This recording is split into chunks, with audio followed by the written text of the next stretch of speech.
Karoline Leavitt assumed she was immune to the repercussions of her broadcast statements. However, a solitary comment directed toward Jasmine Crockett incited a swift political and legal maelstrom that shattered her professional standing. Merely 15 minutes into the live show from Austin, Texas, the atmosphere in the studio underwent a palpable change. The panel comprised a gathering of experienced commentators, including authorities on politics, law, and media. Yet the subsequent friction did not arise from differences in policy or partisan arguments. It all started when Karoline Leavitt leaned in, a slight grin appearing on her face, and made a remark that would come to characterize her public identity for years. Congresswoman Jasmine Crockett, who represents Dallas, had just finished speaking composedly and insightfully regarding the way race influences how leadership in Congress is perceived. Her tone was devoid of confrontation and emotion, relying solely on factual information. She stated that there is a constant expectation for individuals like her to come across as agreeable. If I express myself with directness, I am labeled aggressive. If I remain silent, I am perceived as lacking qualifications. This strain is very real. That was the point at which Karoline interjected. Well, possibly, she said, her voice heavy with sarcasm. If certain individuals ceased their victimhood claims and acted as authentic leaders rather than conducting a victimhood crusade, we would witness increased respect in politics. The entire room became motionless. Jasmine's features tensed slightly, yet she made no utterance. The moderator gave an uncomfortable clearing of her throat. Karoline proceeded. Frankly, Jasmine, individuals do not discount you based on your skin color. My apologies, but it is due to your behavior of acting as if you are owed something. This does not constitute leadership. This is entitlement. The moderator became completely still. A ripple of whispering spread across the audience. Jasmine remained silent. Then, using a serene and consistent tone, she answered that she does not require anyone to owe her anything. She works for her community. She speaks with conviction because she carries generations with her. And if that creates discomfort for some people, good. Her voice did not elevate, but her words struck with precision. Within minutes, the interaction was spread across social media, clipped, shared, and discussed. Multiple hashtags began to trend.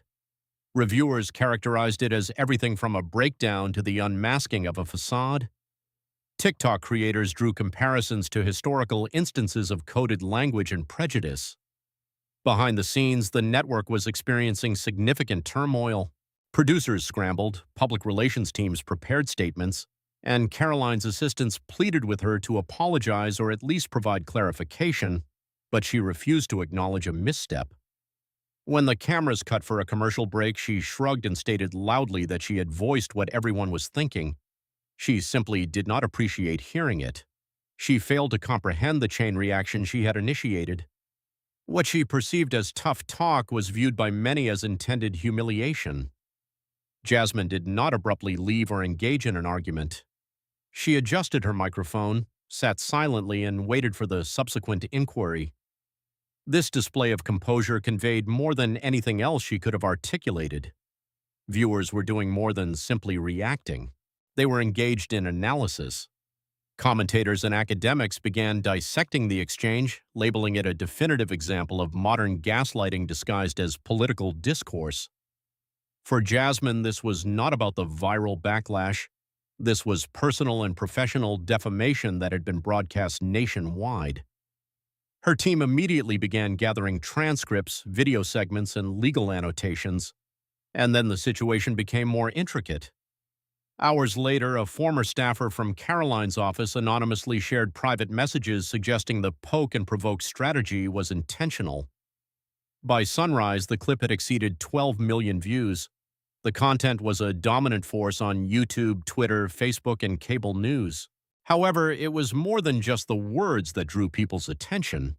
The contrasting body language, with Karoline appearing self-satisfied and proud while Jasmine's quiet demeanor projected alternative strength, caught viewers' notice.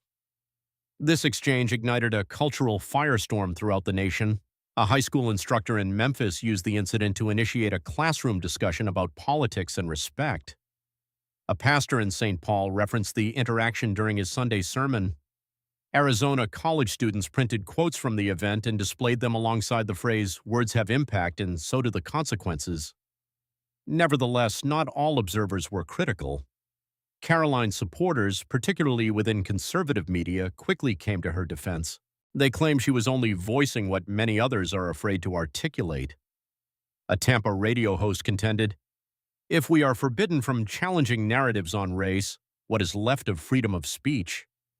Others attempted to reframe the situation. It was not considered racist, but merely blunt honesty. Some asked why criticism of people of color must be met with accusations, though this time that defense did not hold. The video snippet did not exist in a vacuum.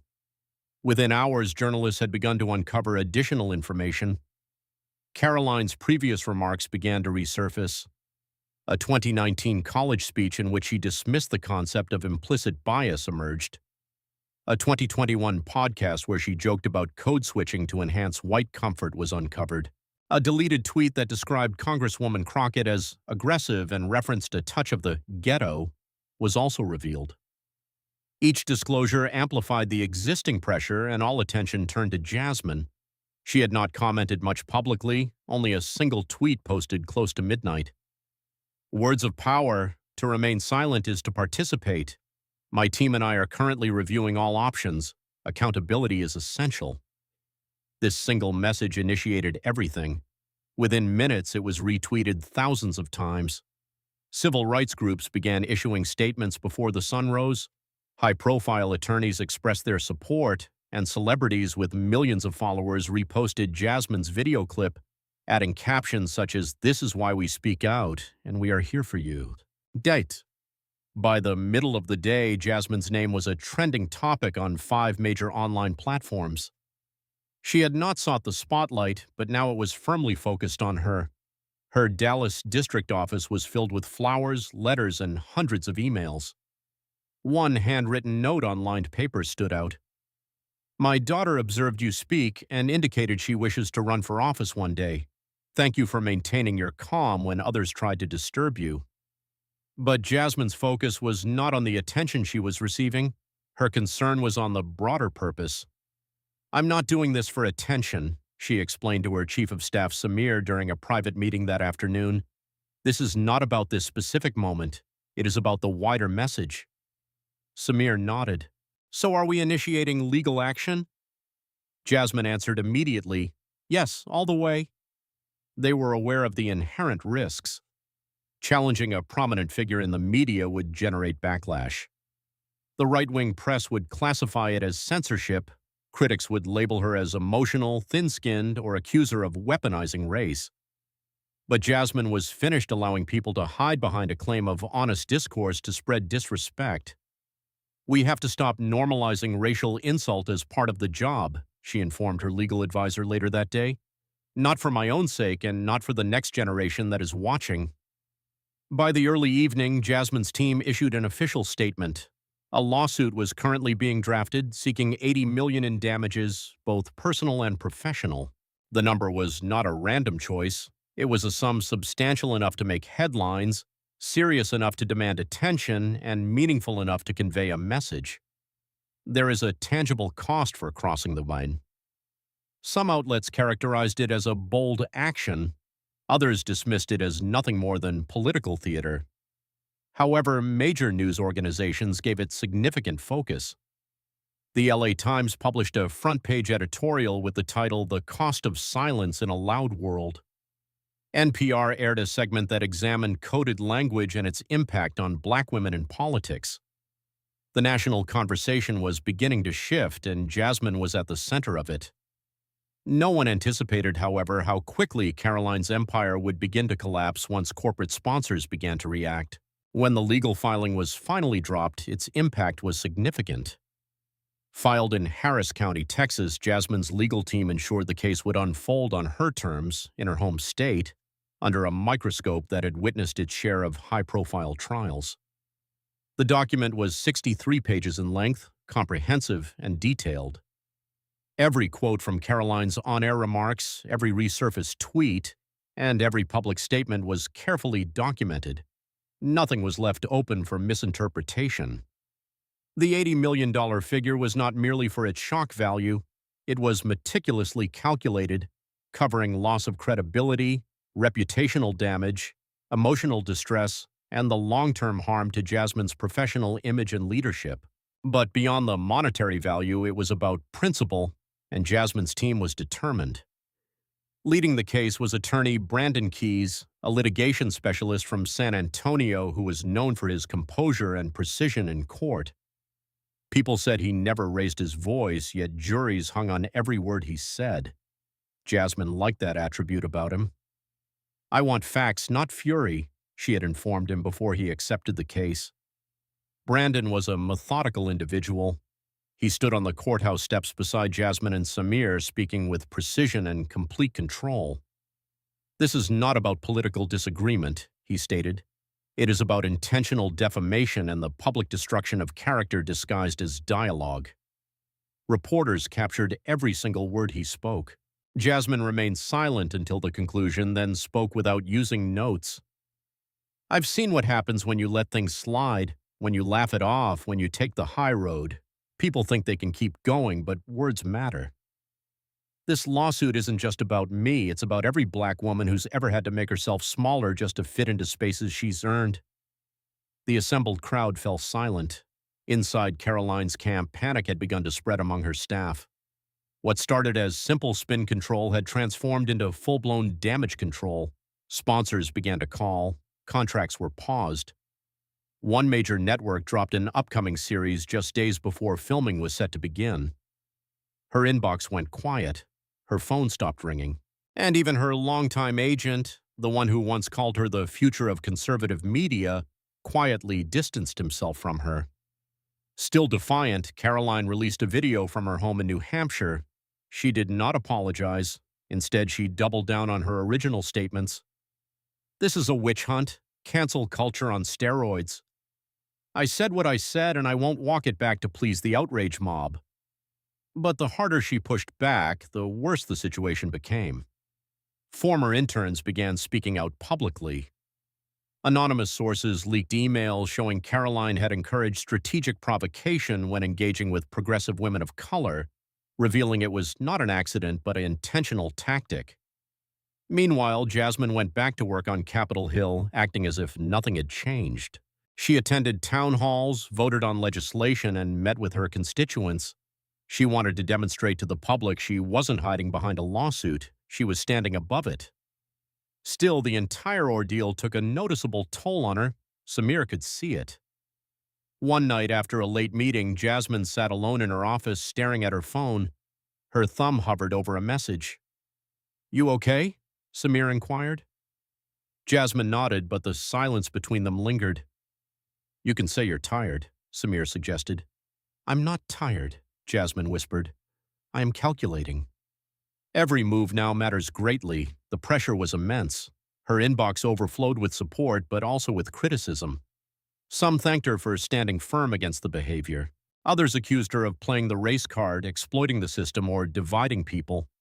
She did not reply to any of them. She knew that her complete response would come in a court of law. Brandon prepared the case with surgical precision. Depositions were scheduled. Witnesses were lined up. A producer from the live panel agreed to testify, confirming that Karoline's remarks were unscripted and shifted the tone of the discussion immediately. "I've been doing this for 20 years, the producer said. "I've never seen anything land like that." Legal experts began weighing in on the issue. The View discussed it during their show. LegalZoom published a detailed breakdown of the legal implications. CNN's legal analyst commented, "It's rare to see a defamation case this clear. The context, timing, and pattern are undeniable." Still, the risk remained real.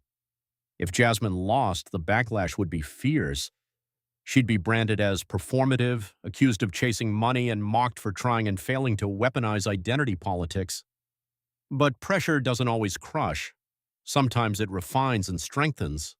And Jasmine had never been sharper in her life. The day after the lawsuit made national headlines, Karoline lost a speaking engagement at a Kansas university. The official reason provided was logistical conflicts, but insiders knew the true reason. The administration did not want protests filling the auditorium. A week later, two major podcast sponsors, both wellness brands with large online audiences, quietly cut ties with her. There were no statements and no explanations. They were simply gone. Still, Karoline refused to panic. She went live on her own platform wearing a navy blazer and her hair pinned neatly, sitting before her familiar American flag backdrop. "They want to silence me," she stated firmly. "This is political warfare disguised as a lawsuit." The video gained traction among her supporters. Her base continued to support her, but outside that circle, public opinion shifted.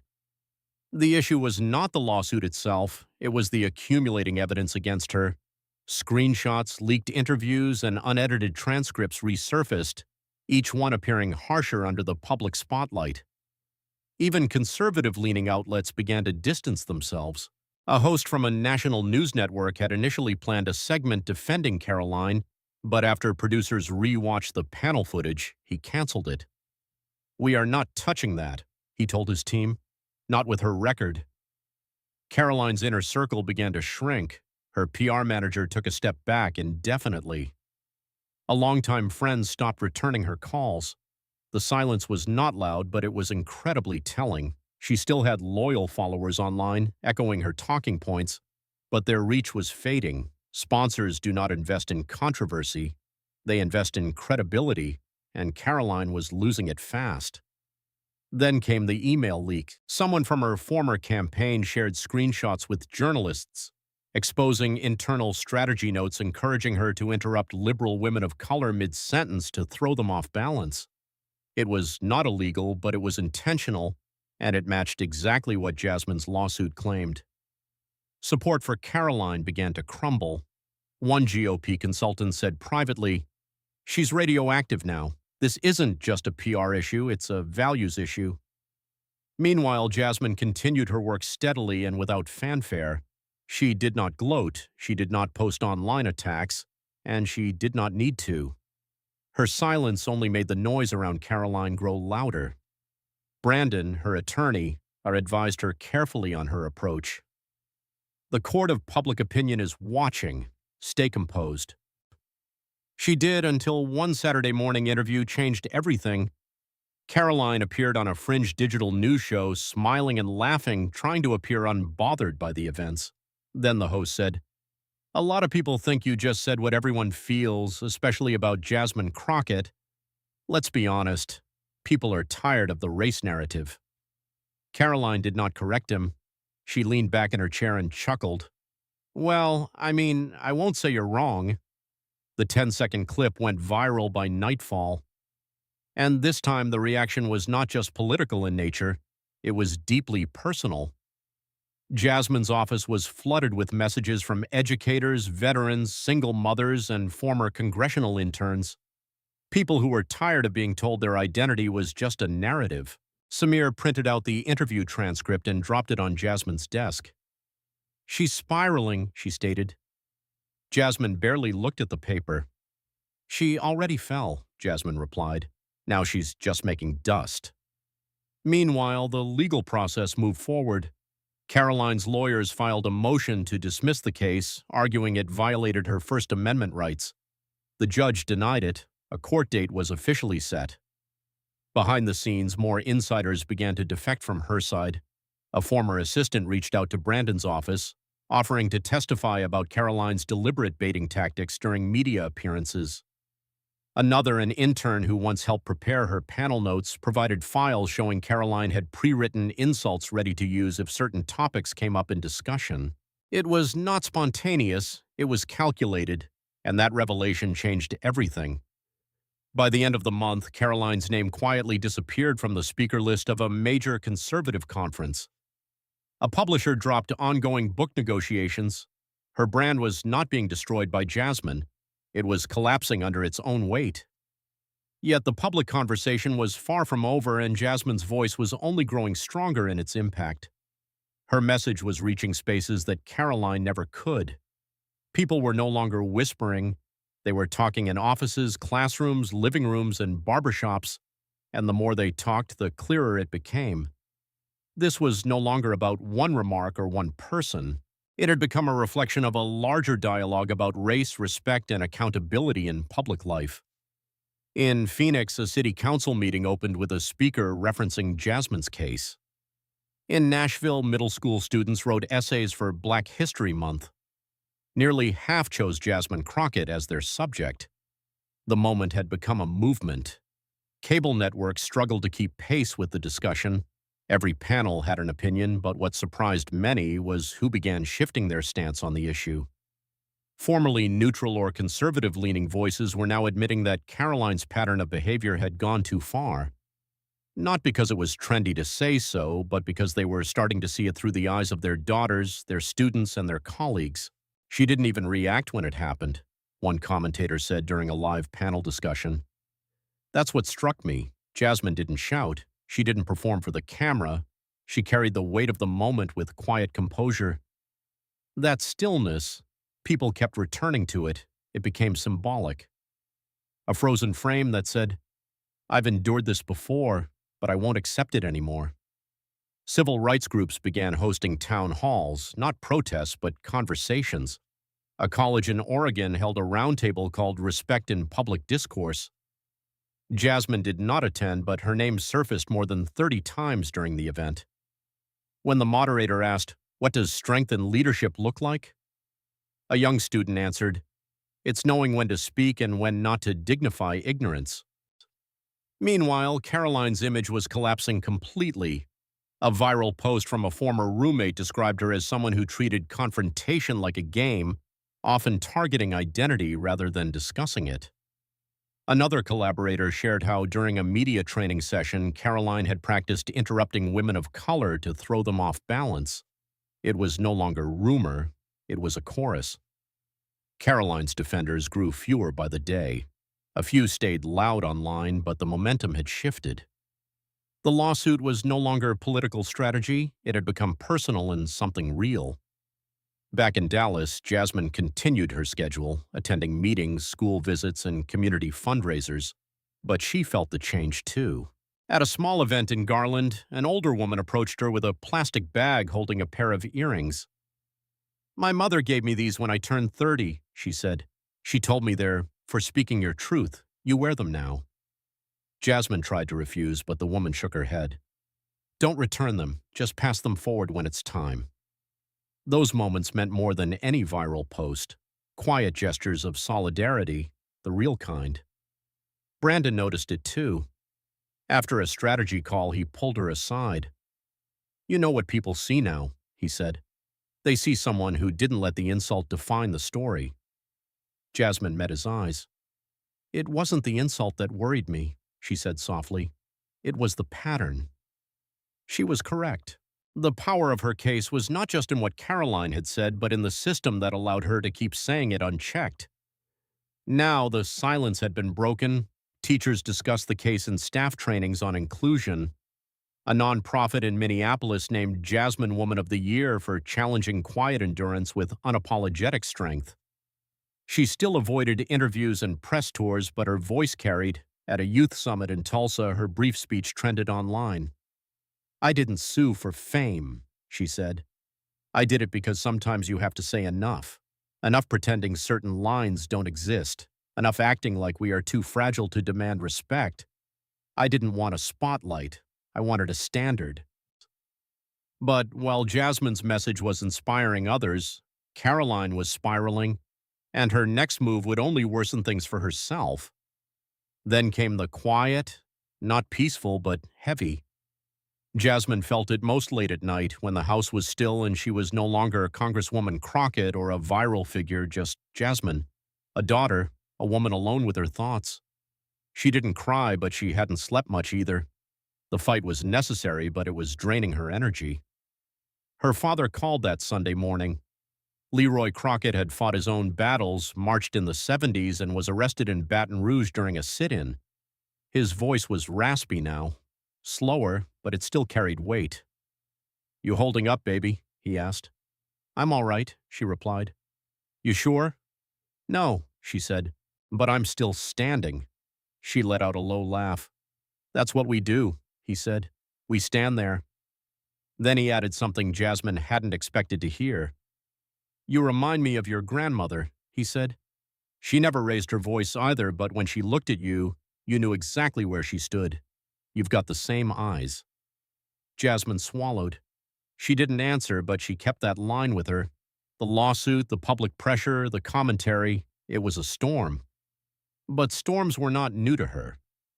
What kept her going was that it was not only her reputation on the line anymore, it was the weight of every woman who had been told to be quiet, to be palatable, to sit down. That thought kept her from giving in to exhaustion. Samir saw the in-between moments, the late strategy sessions, the spoon frozen halfway to her mouth when another call came in. The quiet after an anonymous email calling her too loud for someone who doesn't belong. One night, Samir asked bluntly, "Have you ever thought about walking away?" Jasmine looked at her and said, "Every day." Then I remember who was watching. The team tightened up. Brandon took extra care with press lines, knowing how fast things could be twisted. Jasmine's phone rarely left her side. Every text, headline, and email could be a new mine. But there were bright spots. A college student from Oakland sent a handmade card, construction paper, glitter, and a note. "You look like someone I want to be when I grow up. Please don't stop."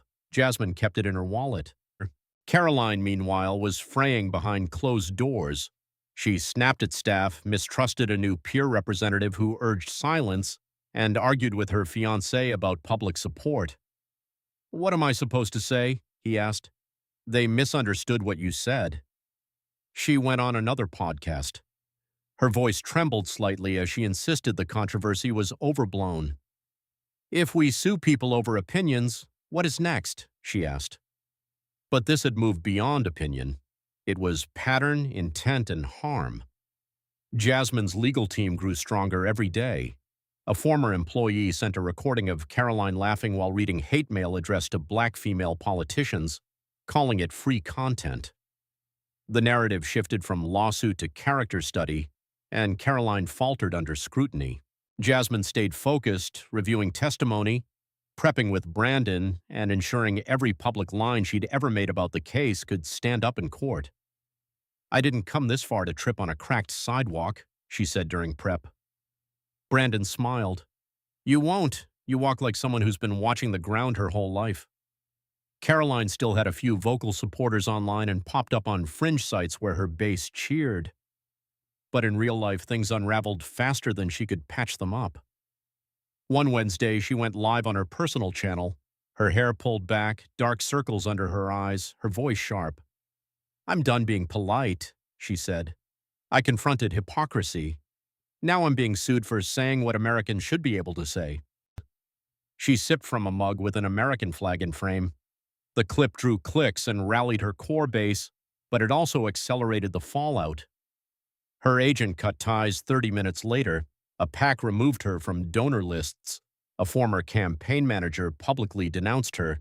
That stung, that someone she trusted called her the problem, not the solution. Then, on a minor YouTube stream, she made a comment that finished her off. "Jasmine's whole brand is being a victim," she said. A staffer clipped it and sent it to Brandon. He called a legal analyst. "You watching this?" he asked. "Oh yeah," came the reply. "That's the final nail." The clip went viral. A conservative columnist published a scathing takedown titled, "When Being Right Means Knowing When to Stop Talking," arguing Karoline's stubbornness was now self-sabotage. Major donors quietly distanced themselves. Real-life silence followed. Friends stopped returning texts. Family told her to sit it out. A cousin even blocked her. For someone who built a career on visibility, being invisible hurt. She second-guessed everything. Her publicist combed content strategy and found nothing that could reverse the momentum. Jasmine, meanwhile, had been mostly silent for nearly a week. No interviews, no appearances, no statements. But that silence was powerful, stronger than any press conference she could give. She focused on preparation and presence rather than spectacle. The pressure was intense, the stakes high, but she kept steady.